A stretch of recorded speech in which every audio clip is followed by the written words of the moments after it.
اعوذ باللہ من الشیطان الرجیم، بسم اللہ الرحمن الرحیم۔ السلام علیکم ناظرین و سامعین، آج کی اس ویڈیو میں ہم آپ کو 8 اکتوبر 2005 کے قیامت خیز زلزلے کے بارے میں بتائیں گے، جس کو 15 سال بیت گئے۔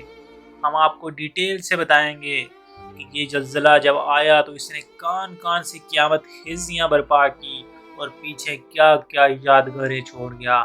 لیکن اس ویڈیو کی ڈیٹیل میں جانے سے پہلے ہماری آپ سے التماس ہے کہ اس ویڈیو کو لائک کیجیے اور چینل کو سبسکرائب کیجیے۔ زلزلے سے آزاد کشمیر کے ضلع مظفر آباد اور باغ کے بیشتر علاقے متاثر ہوئے۔ زلزلے سے اسلام آباد کے مارگلا ٹاور کا ایک حصہ زمین بوس ہو گیا۔ مظفر آباد اسٹیٹ ڈیزاسٹر مینجمنٹ اتھارٹی کے زیر اہتمام زلزلے سے متعلق آگاہی واہ کا انعقاد کیا گیا۔ واہ کا مقصد عوام میں قدرتی آفات سے آگہی اور بچاؤ کا شعور بیدار کرنا تھا۔ واہ میں اسکولوں کے بچے اور زلزلے سے معذور ہونے والے افراد بھی شریک ہوئے۔ مظفر آباد میں 8:52 پر سائرن بجا کر 1 منٹ کی خاموشی اختیار کی گئی اور وزیر اعظم آزاد کشمیر نے یادگار شہداء پر پھولوں کی چادر چڑھائی۔ 8 اکتوبر 2005 کے قیامت خیز زلزلے کو 15 برس بیت گئے۔ زلزلے سے 70,000 سے زائد افراد جاں بحق ہوئے۔ خیبر پختونخوا اور آزاد کشمیر میں بڑے پیمانے پر تباہی ہوئی۔ زلزلہ کے خوفناک جھٹکوں نے لمحوں میں بستیاں تباہ کر دی۔ زلزلہ زمین پر 15 کلومیٹر کی گہرائی میں زلزلے کے خوفناک جھٹکوں نے لمحوں میں بستیاں تباہ و برباد کر دی۔ زلزلہ زیر زمین 15 کلومیٹر کی گہرائی میں آیا، جس کی شدت 7.6 ریکارڈ کی گئی۔ زلزلے کے بعد کئی روز تک آفٹر شاکس کا سلسلہ جاری رہا۔ زلزلے سے بالا کوٹ کا 95% انفراسٹرکچر مکمل طور پر تباہ ہو گیا۔ مظفر آباد میں بھی تباہی آئی۔ باغ، ہزارہ اور راولہ کوٹ میں ہزاروں افراد متاثر ہوئے۔ زلزلے سے 28 لاکھ افراد بے گھر بھی ہوئے۔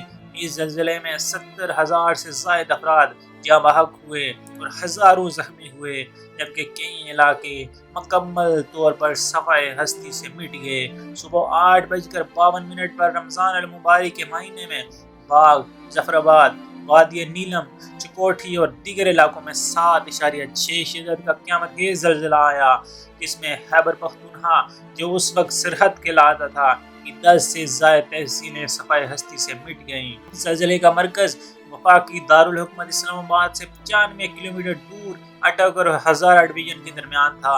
زلزلے کے نتیجے میں لاکھوں مکانات زمین بوس ہو گئے۔ 2005 میں آنے والے زلزلے میں مظفر آباد کا علاقہ سب سے زیادہ متاثر ہوا۔ یہاں مکانات، اسکولز، کالجز، دفاتر، ہوٹلز، اسپتال، مارکیٹیں، پلازے پلک جھپکنے میں ملبے کا ڈھیر بن گئے۔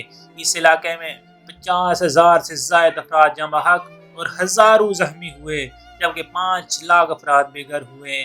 زلزلے کے متاثرین کی عزم و ہمت کو عالمی سطح پر سراہا گیا اور بے پناہ جانی و مالی نقصان کے بعد دنیا بھر سے پاکستان کو مالی امداد دی گئی۔